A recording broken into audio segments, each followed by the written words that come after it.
Peggy 18. Hello, everybody. This is Francesco Antolini, game director. And down there, the controller, we got Bryan Rodriquez, one of our producers. Meet cheer up for him. As John was saying, this is Just Cause.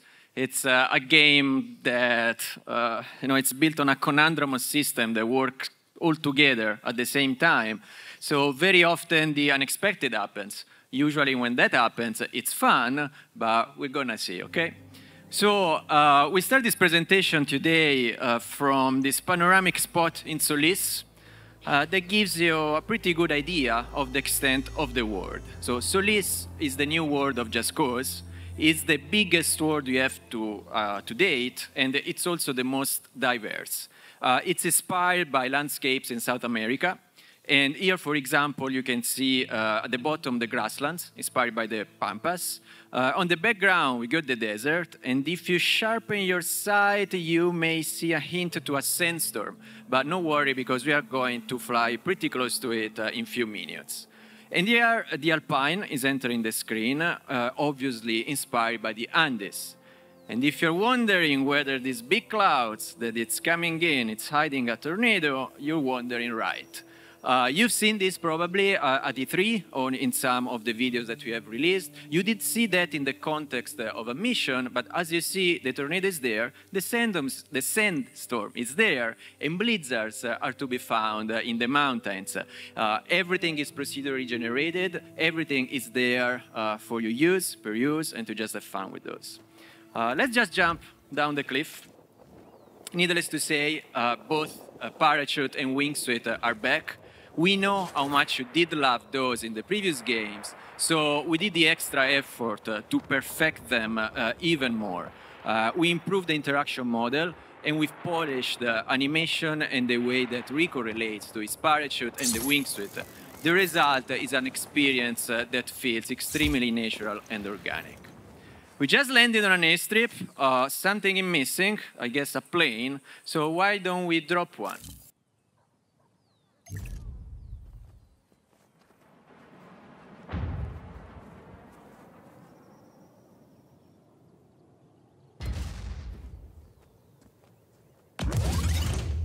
So it's pretty colorful, and the reason is that this plane was actually belonging to the Black Hand, so it was looking quite badass, black and red, but your army took control of it, and it just graffitied and made it fun. Because in this game, Rico will indeed need to master an army and create it. The challenge is going to be tough. He can't do it by himself. As you may imagine, the army is called the Army of Chaos. Oh, you see those icons dancing on the top? That's the top left of the screen. Those are there to advise player about playable content that is nearby. Now they're going to get less and less because they're going to go up in the air. But the point is that Solis is not only the biggest world we craft so far, it's also the most rich in terms of things to do. So that widget, it's going to alert player whether there is something to do for the revolution or for a secondary character or for a main story. And so on. So, as Bryan is flying over the desert, you may notice that there is a certain variation in the landscape itself. Like now, we are just welcoming a mine. Welcome the mine. Ooh, that it's, you can tell it's desert, but it's not really desert. It looks and feels different. This is one of those things that we call sub-biomes.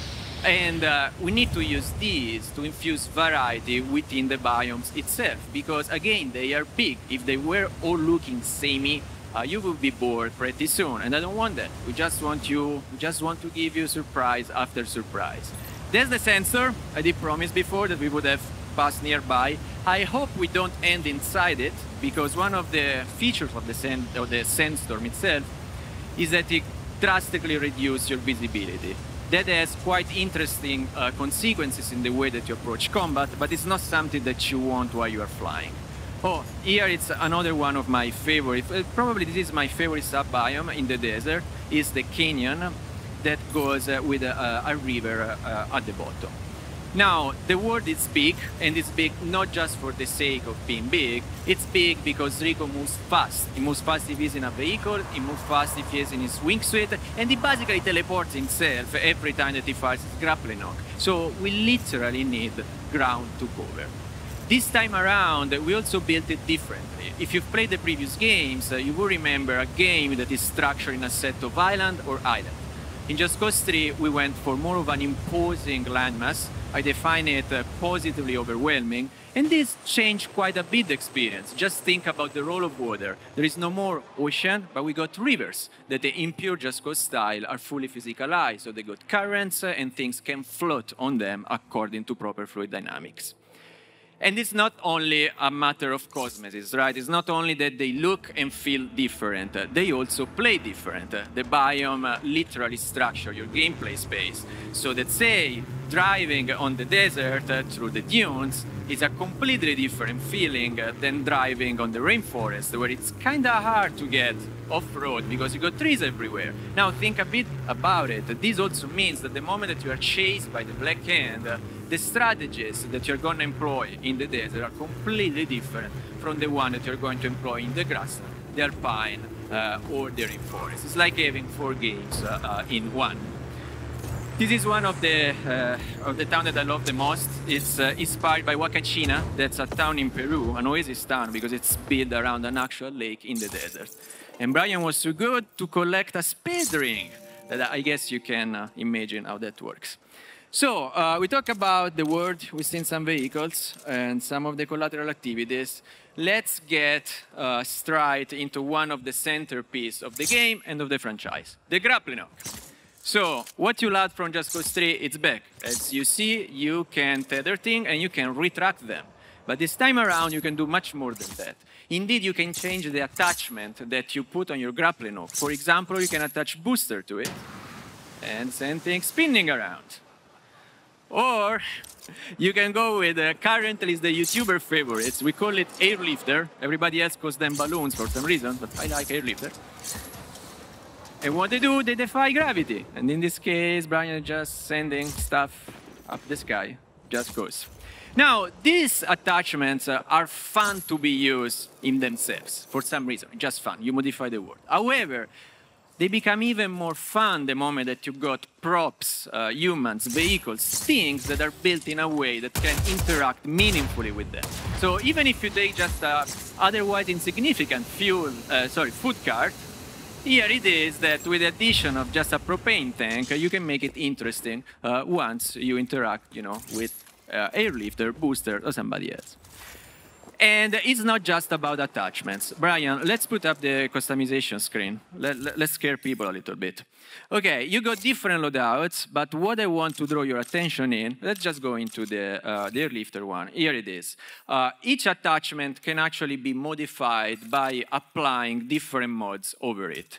What Bryan is doing now is instructing the airlifter to follow Rico wherever he goes. Now, one moment, because we get him game. So you see, there were a set of mods for the airlifter. There are mods for the retractor. There are mods for the boosters. And you can also change the strength at which each one of these operates.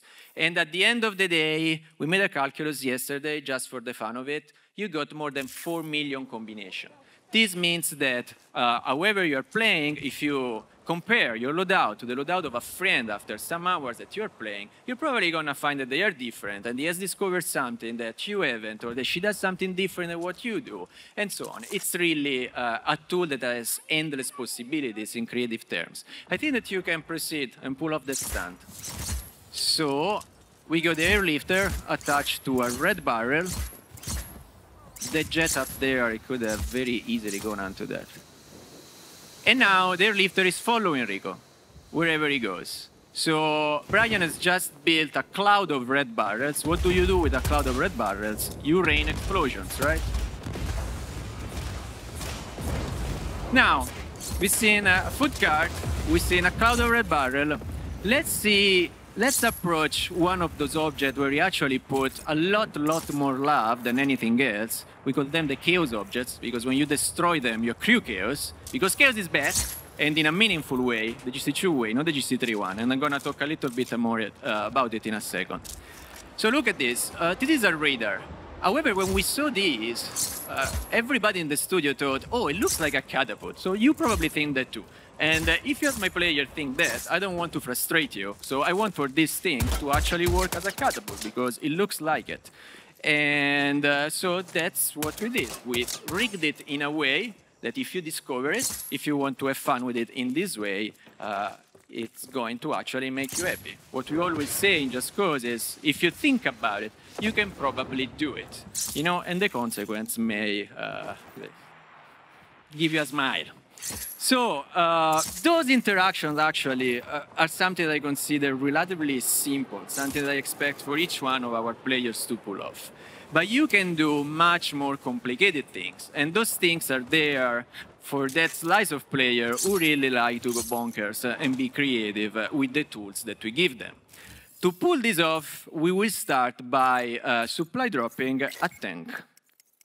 We have unlocked everything in this build for the sake of the demo. It goes without saying that as you play the game, you will progressively unlock your supply drops, you will progressively unlock your grappling hook attachment and mods. As you've seen, a novelty of 4 versus 3 is that you can precisely decide where your supply drop has to fall along with the orientation. This is, again, something that we do for players so that they can have a bigger control on their setups. So here Bryan needs to change the way that both the airlifter and the booster works. And he's setting the airlifter so that they will stop at 15 meters from the soil. So they're not going to propel things forever up into the sky.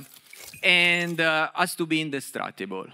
For the boosters, what he just did, he told the booster, wherever I put you in, never propel it down, okay? Only up or on a plane. And I guess what we've created, it's a flying tank. So what's interesting here is that the player, Bryan there, is still driving the tank. And this is, since we have engineered the control so that you can use your grappling hook attachments even when you are driving vehicles. At the same time, everything about the tank is still working. So you can shoot your rockets and you can shoot your minigun. I think that you are approaching a front line. Front line, it's these areas of perennial battle in the game. No, it's a front line. You've got an army. The army advance, and advance just up to the point where the Black Hand, your opposing army, stops them. And where this happens, you got a front line. So the front line is basically a concrete representation of your progress within the game itself. Now, I will watch this thing for hours, but I don't think we have hours here, Bryan. So we can cut it short and maybe change scenario. Phew, bye, tank.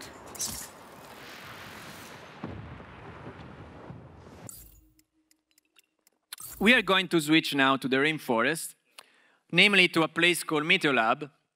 It's a research facility where they research lightning. At this point into the game, because obviously this is a safe game, right? We did already take control of Meteolab itself. This is why you don't see Black Hand. It's also a quite nice sunny day, so the situation is calm. It's beautiful. There's a little breeze. Why don't we take a weapon? Oh, wing gun. Wing gun is one of my favorites because it really leverages physics. And what it does is basically shoots wind, right? So it means that if you have a dynamic object, whatever that is, maybe it's a person, a vehicle, or just what you just seen, it will propel it. It has a secondary fire, like each one of the weapons in the game. And in this case, the secondary fire, it's a burst of wind that you are gonna use to kick this thing away. This will give us chaos. As I was mentioning before, chaos is back. And what basically does, the more chaos you wage, the more people will admire you, and the more people are going to join you. So doing more chaos is what you need to do to actually muster people to join your army. You can see this updraft. Wind is a big component of the game, and you know for sure if you've seen the tornado video. We don't have only destructive wind, there is just wind that brings you around the world, and there is what we call mechanical wind, like this one. I love this because it allows me to hover in my parachute over the base and rain that from above. Let's see what happens if we shoot the wing gun now. Fire it now. Rico gets propelled. And this is kind of a testament to how deep and coherent the physics model is. Now, this said, I want to start a bit from a mission, and you may have understood that already, that what we're gonna do now, we're gonna to change everything by basically calling a lightning storm. So in this part of the mission, this bit, the Meteor Lab is under the spell of a lightning storm and of a blackhand attack. And what we are asking the player to do, we are asking the player to rise 3 lightning rods so that they will attract lightning and make the area secure for Rico and his army. So let me tell you something about the extreme weather. There were 3 principles that we were following when engineering and designing each one of the extreme weather events. First of all, we want for them to be game changers in terms of we want extreme weather to change the world. And that's mostly a matter of realization, right? And if you look at Meteor Lab now, this is the same place that you've seen 2 minutes ago. It's radically different, right? The atmosphere is different, the feel is different, and it also plays different. Because indeed, the other 2 principles were, 1, we want for extreme weather to be and feel challenging to players, okay? It can't just be something that you have and you walk down it. Secondly, we wanted for it to be something that you could use, you could master and use to the end of the sandbox itself. Not an easy challenge, and each extreme weather event achieves it in a different way. So I'm gonna tell you how we did that with the lightning, and this discovery is going to hopefully help you to make sense of what's happening right now on the screen. So lightning follows a very simple rule that says if there is a character or a vehicle within the vicinity of a lightning strike, the lightning is going to hit the highest one. Now, I am looking more at you than at the screen, so I don't know how many times that happened. The point is that here, everything happens, it's procedurally generated, so we don't really have control when a lightning strike. And let's say if it works, the lightning should hit the chopper, and indeed, it hits the chopper. And I could definitely watch this going on for hours and hours. As for the flying tanks, but again, we don't have hours and hours, so I apologize about that. But getting to conclusion, we just played for 15 minutes, I believe, but we've seen quite a lot of things. We've seen Solis, and hopefully now you have a better idea of what the extent and the variety of the world actually entail. We had a very little sneak peek of the park of vehicles and weapons within the game.